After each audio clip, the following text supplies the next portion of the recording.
ሲሄድ ጉም እየመጣ ከሆነ ምንድን ነው የምታደርገው? ያሰጣውን እህል ታወጣዋል፣ ወደ ቤት ታስገባዋል። እየመጣ ያለ ጉዳይ ነበረ፣ መፍታት ይቻል ነበረ። ችግሮች ሳይባባሱ መፍታት ይቻል ነበረ። ግን መንግስት የወሰዳቸው እርምጃዎች ነገሮችን እያባባሱ የሄዱ ጉዳዮች ናቸው። በኋላ ላይ እንግዲህ በስፋት እንወያይበታለን። ጊዜያችንን እየተጠቀምን እንድንሄድ ነካ እያደረግን ብቻ ከሄድን በኋላ ላይ በስፋት እነዚህን ጉዳዮች እኔም ትንቅርቱም ሌሎቹም እንመለስበታለን። ቴንኪዩ። የምክክር ኮሚሽን እያካሄድ ያለው ምክክር አለ። በዚህ መንገድስ እንዴት ነው ትዝብታቸው እናንተ? እሱንም ወደ በኋላ የምናነሳቸው ጉዳዮች ናቸው። ወደ ጦርነቱ ከገባን ከመንግስትም ከተቃዋሚም ጎራ ያሉ ሰዎች የሚያነሱትን እየሰማችሁ ነው። ይህ የጽምዶ ጉዳይ ሊሆን የሚችል ነገር ነው ወይ? እሱንም እናንተ በገባችሁና በደረሳችሁበት መንገድ ትነካኩታላችሁ። ሌሎቻችሁ እንደዚሁ ታፕታፕ እያደረጋችሁ ቆዩ። ወደ ራጁ ነው የሚሄደው። ራጃችን እንደምታውቁት ጸባይ ሰናዩ ፖለቲከኛ ነው። ኦሮሚያ ክልል ላይ ብዙ ጊዜ ራጁን ሳገኝ ማነሳለት ጥያቄ አለ። ይህን ጥያቄ አትቀይርም ወይ ይለኛል። የሆነ ግን ጥያቄ ነው ማነሳለት እዚህ ጉዳይ እዚህ ሶሻል ሚዲያ ላይ የሆነ ግን ጉዳይ አስመልክቶ መጋበዝ ከፈለጋችሁ የምትጋብዙት ራጁ ነው። ሌላ አይደለ። ሶሻል ቲክቶክ ላይ ራጁ ለአንተ ማነሳለን እንደ መንደርደሪያ እንዲሆነ 1974 የተመሰረተው ኦነግ አሁን ድረስ የተታኮሰ ነው ከመንግስት ጋር። ጥያቄያችን አልተመለሰም የሚሉ የመታገያ አጀንዳዎች አሉ። አሁን በአንተ ትንታኔ ኦነግ የሚያደርጋቸው ትግሎች አጠቃላይ የኦሮሚያ ህዝብ ነባራዊ ሁኔታ ምን ይመስላል? እስኪ እሱን ንገረን። ጥያቄውም አልተመለሰም ብለህ ታስባለህ? እንደው ለመንደርደሪያ እንዲሆነ ነው እና 9 ደቂቃ አለ። እንትኑን ይሄ ምንድነው ሴቲንጉን ስትቀያይሩት ግራ እንዳያጋባን ምንድነው የምታደርጉት? ጀዋርን እዛ ፊክስ አድርጉት አየር ላይ። ከዛ እኔን ከጀዋር ጎን አድርጉኝ እና ተናጋሪዎች ሲመጡ እኔን ወደ ታች ታወርዱኝ እና ተናጋሪን ወደ ላይ ከፍታ አድርጉታላቸው፣ ውዥንበር እንዳይፈጠር ማለት ነው። ኦኬ። አሁን ከተቻለ ራጁን ወደ እኔ ቦታ ተወስዱታላችሁ። ካልሆነ ግን እዛው አስቀምጡት፣ ችግር የለውም እንዳይተረማመስ ማለት ነው። ራጇችን 9 ደቂቃ አለ። እስኪ አጠቃላይ ኦሮሚያ ክልል ላይ የኦነግን ትግል አስመልክቶ ያንተን ትዝብት ንገረን። አይ ቲንክ 9 ደቂቃ የሀገሪቱን ነባራዊ ሁኔታ እንዲገልጹ ነው ለሁሉም የተሰጠው። ለእኔ ላይ ተጨማራቸው ግድ ይላል። ለምን ግዙፍን ሆነ ማህበረሰብ ችግራችንም ያን ያህል ስለሚገዝፍ የኔም እይታ ሀገራዊ የሆኑ ጉዳዮች ላይ ወንድሞቼ ያነሱትን የምጋራውን ትቼ የሚጨመር ብቻ እየጨመርኩ ነው የሚሄደው። ዩኖሜኔ ቶፒክ ላይ ብቻ ነው ፎከስ የማደርገው። ከሱ በፊት 1 ደቂቃ እንድትጨምርልኝ፣ አንደኛ እንደዚህ አይነት ሩሞች ቢቀጥሉ ከዚህም በፊትም ስል ነበረ። ሁለተኛ ደግሞ ብልጽግናዎችንም ጋብዟቸው መጥተው እኛ ጋር ቁጭ ብሎ እስቲ ያውሩ ያላቸውን እና ብልጽግና የሚባለው በመናብ ዝም ብሎ ከሚቀር ምን አይነት እይታ አለው የሚለውንም ማህበረሰባችን እንዲረዳው መሸሽ ጥሩ አይመስለኝም። አይኖ ውጭ ያለው ኃይል ብልጽግናን መደገፍ እንደ ሽንፈት ስለሚወስድ በሆነ ሽጉጫ ስር ነው የሚደበቀው እና ቢመጡ ደስ ይለኛል። ሌላኛው ስራ ቦታ ስላለው ከተናገርኩ በኋላ ቪዲዮ እየዘጋው እንትን ሲመጣ እንትን ካልኩኝ አንደርስታንድ አድርገኝ የሚል ነው። ለኔ የባለፉት 8 ዓመታት ውስጥ የተደረጉ ነገሮችን የኢትዮጵያ ነባራዊ ሁኔታ ካነሳን ኢኮኖሚካሊ ድሮ ሀብታምና ደሃ ልዩነት የለውም። አንድ እንጀራ ይበላል፣ ወጡ ነው የሚለያየው። ልዩነት አልነበረውም። አፐር ክላስ አለ፣ ሎወር ክላስ አለ። ሚድል ክላሱ ደሞዝተኛ ነው። ደሞዝ ሲመጣ ወደ ሀብታም ይጠጋል፣ ደሞዝ ሲያጣ ሞዴል 66 ይፈርማል፣ ታች ወርዶ እንደ ደሃ ይሆንና አሁን ያለው የኢትዮጵያ ኢኮኖሚ ሁኔታ በጣም የላጠጠ ሀብታም የደሴቷ ሰዎች ጀዋር የሚላቸው ከመንግስት ጋር ተያያዥነት ያላቸው ሳቦቴጅ የሚሰሩ ምንም መኖር የማይችል ለዳቦ የሚኖር ታችኛው ክላስ ነው ያለው ማለት ነው። ሚድል ክላሱ ጠፍቷል። ኢኮኖሚያችን ያንን ነው የሚመስለው። በአገር ደረጃ ብድር ላለመክፈል ብዙ አይታችኋል። የተለያዩ ሪፖርቶችን በኢኮኖሚ ከሄድክ የሚያመርት ገበሬ የለም። ኢኮኖሚን በኢኮኖሚ ማደቀቅና አንኤምፕሎይመንት ሬትን ሀይ ማድረግ መንግስት ለወታደር ግብአት እየተጠቀመው ነው። ወጣቶች ስራ ሲያጡ ፑል ቤት ይሄዳሉ። ከፑል ቤት ያፍሳቸውና ሄዶ ለማገዶ ይጠቀምባቸዋል። አሁን ባሉበት ጦርነት ውስጥ ኢኮኖሚውን እንደዚህ ማየት እንችላለን። ፖለቲካ የሚባለው የፖለቲካ ምህዳሩ ጠባብ ነው። ምርጫውም ይስሙላ ነው። የተሳተፈውም አስገዳጅ ሁኔታዎችን አምጥቶ ነው እንጂ የፖለቲካ ምህዳሩ የለም። ከፖለቲካ ምህዳሩ ውስጥ አንዱ ይሄ አሁን ምክክር ኮሚሽን የሚባለው ነው እና እንደ ኦሮሞ ኮንሰፕት ኦላ ያልተሳተፈበት፣ ኦነግ ያልተሳተፈበት፣ ካፋዊ ያልተሳተፈበት ምክክር ኮሚሽን ምን አይነት ሊሆን ይችላል የሚለውን ማየት ይችላል። ሌሎች አካባቢው ተቃዋሚዎች ያልተሳተፉበትም የፖለቲካ ምህዳሩም ጠባብ ብቻ ሳይሆን ምንም የሌለ የመርፌ ቀዳዳ የሆነ የፖለቲካ ሂደት ያለበት ማህበራዊ ጉዳይ ላይ ብዙ ሰዎች ጦርነትን ያነሳሉ፣ ግጭትን ያነሳሉ።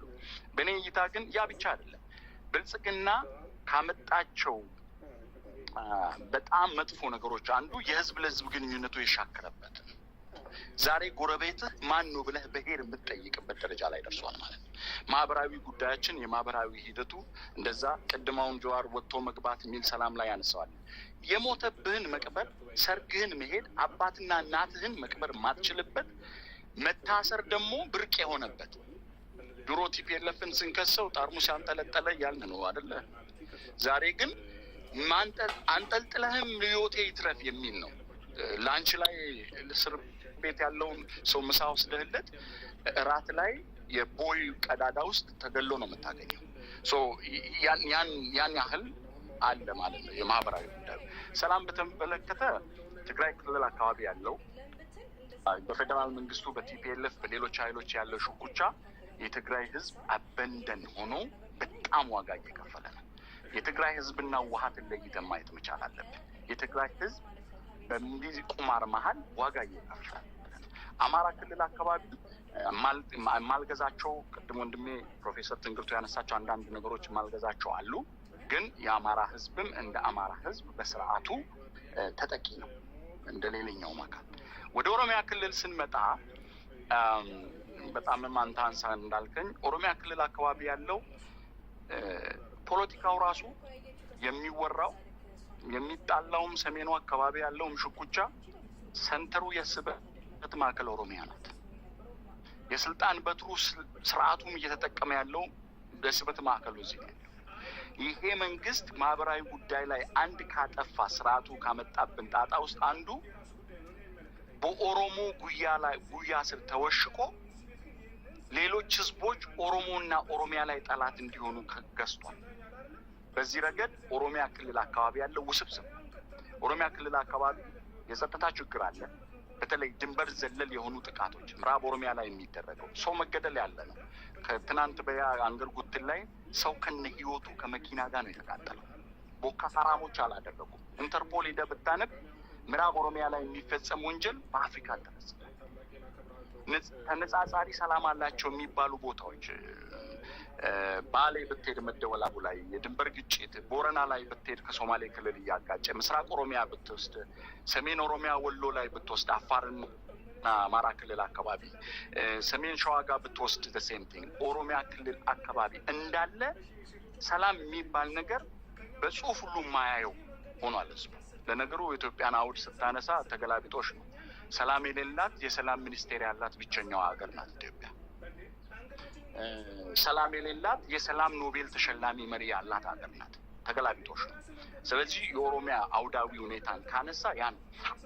በሌላ በኩል ደግሞ እኚህ ተያያዥነት ያላቸው ድንበር ዘለል ቅድም ያነሳቸው በዲፕሎማሲ ረገድ በጣም ፌለሪቲ አለ። በዲፕሎማሲው ረገድ ፌለሪቲ የሚያሳዩት ዛሬ ኢትዮጵያ ፕሮክሲ ዋርን የምታስተናግድ ሀገር አያል ሀገር ሆና ያለች ፖሊሲ የምጠቀሙት የዲፕሎማሲ ፖሊሲ የሰው ደጅ የሚያጠና አድርጎ ዛሬ እነ አረብ ኤሜሬት ፕሮክሲ ዋር አድርገው የኛ ልጆች ከአልቡርሃኒ ከሌላ ጎን እየተሰለፈ ሌላኛው ደግሞ ከፈጥኖ ደራሹ ኃይል ጎን እየተሰለፈ ሂሮት እየከፈለ ነው ያለው። ያን ደግሞ እንዲያደርግ አንኤምፕሎይመንቱ ኢኮኖሚው አርፏል። ልጆችን እየያዘ ሁለቱም ቦታ እየተደረገ ነው ያለው። ያ ደግሞ የውስጥ ችግርን ሳይፈቱ እየተንጠራሩ የሌላ አገርን ፕሮክሲ ዋር እያካሄዱ አድርገዋል። የቀደም የተነሱት አሁን የሻቢያን የሌሎቹን ሻቢያ ደጅ እንዲጠና ተቃዋሚ የሚያደርገውም እኮ የውስጥ ችግርን መንግስት መፍታት ስላልቻለ ነው። ቁጭ ብሎ ከመፍታት የሌሎችን ፕሮክሲ ዋሮችን አስተናጋጅ የሆኑ ኦፖርቹኒቲዎችን ፈጥሮ ስርዓቱ ወደዛ እንዲገባ ተደርጓል። ስለዚህ ኦሮሚያ ክልል አካባቢ ያለው በጣም አሳዛኝ፣ ሌሎች ማህበረሰቦች ደግሞ ባለጊዜ እያሉ እየፈረጁ ማህበረሰቡን ግን የኦሮሞ ጉያ ስር ተደብቆ ስርዓቱ ዋጋ እያስከፈለን ያለ።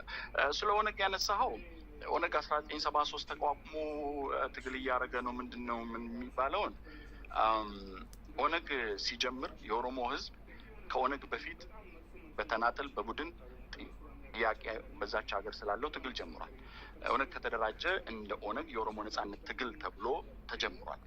እኚህ ሁሉ አውድ አላቸው።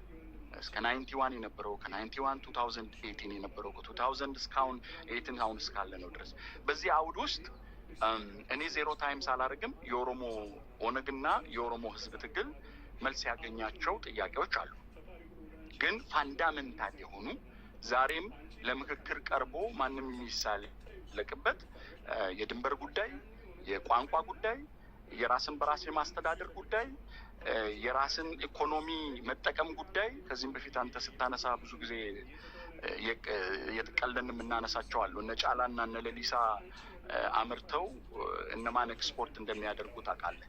እንደዚህ አይነት ኤክስፕሎቴሽኖች እንዳለ በኢንቨስትመንት ስም አረብ ኤሚሬቶች፣ ተርኮች የባሌን ሰፊ እርሻ መሬት ኦሮሞ የሚጠቀምበትን ማን እየተጠቀመ እንዳለ ታውቃለህ። እነዚህ ሁሉ የኦሮሞ ጥያቄዎች ናቸው። እኒህ ፋንዳሜንታል ጥያቄዎች እስካሁን አልተመለሱም። ስለዚህ እኚህ የኦነግና የኦሮሞ ህዝብ ማታገያ ጥያቄዎች ናቸው። ሌሎች ጥያቄዎች ቅድም ወንድሞቼ እንዳነሱት ትግራይ ክልል፣ አማራ ክልል ያለው ኮመን የሆነ ስርዓቱ ያመጣው የፖሊሲ፣ የማህበራዊ ጉዳይ፣ የፖለቲካ ጉዳይ ጥያቄዎች እንዳሉ ሆነው እነሱም ማታገያ ሆነው ግን በተናጠል ይሄን ነው ኦነግም ትግሉን በሰላማዊ መንገድ አደርጋለሁ ብሎ ያለው ኦነግም በትጥቅ ትግል የኦሮሚያን ጥያቄ መልሳለሁ ብሎ ህይወቱን እየሰዋ ያለ ኦላም የቀረኝ ጥያቄ አለኝ ብሎ እየታገለ ያላቸው ፋንዳሜንታል የሆኑ የኦሮሞ ጥያቄዎች አልተመለሱም ብሎ ነው። ስለዚህ እነዛ ጥያቄዎች አንድ የምጋራው ነገር አንተ ከምታነሳው ፐርስፔክቲቭ አሁን ባለን አውድ ቁጭ ብለን ጥያቄዎቹን መፍታት እንችል ነበረ። መንግስት ግን ቁጭ ብሎ ጥያቄን የመፍታት ፍላጎት የለውም። ንጉስ ከሞተ ንጉስ ከሞተ ጦርነት አበቃ ይባላል። ለዚህ አይደል ኃይለ ሥላሴ ወደ እንግሊዝ የሄዱት?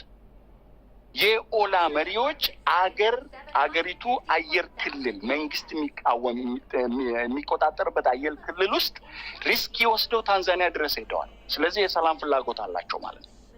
መንግስት የሰላም ፍላጎት ስለሌለው ያ ጥያቄ እኔ ጦርነት ውስጥ ሳይገባ መሳሪያ ሳናነሳ ቁጭ ብለን መፍታት የምንችለውን መሳሪያም እንዲነሳ እያደረገ ያለው መንግስት ለሰላም ፍላጎትና ዊሊንግ አለመኖሩ ነው ብዬ ነው የማነሳው። ቴንክ ዩ ራጅ። ወደ ጀዋር ልምጣ እስኪ። የኦሮሚያን ክልል ሁኔታ እንዴት ትገልጸዋለህ? ራጅ በደንብ አስቀምጦታል። ግን ለሚ ፕሌይ ዴቪልስ አድቮኬት አይ ቲንክ ሁለት ነገር ወሳኝ ነው ከኦሮሞ ወጣቶች አንጻር፣ ከኢመርጂን አመራር አንጻር። የኦሮሞ ፖዚሽን በኢትዮጵያ ፖለቲካ ውስጥ ከዛሬ 8 ዓመት በፊት ከነበረው ውስጥ አይደለም ያለው።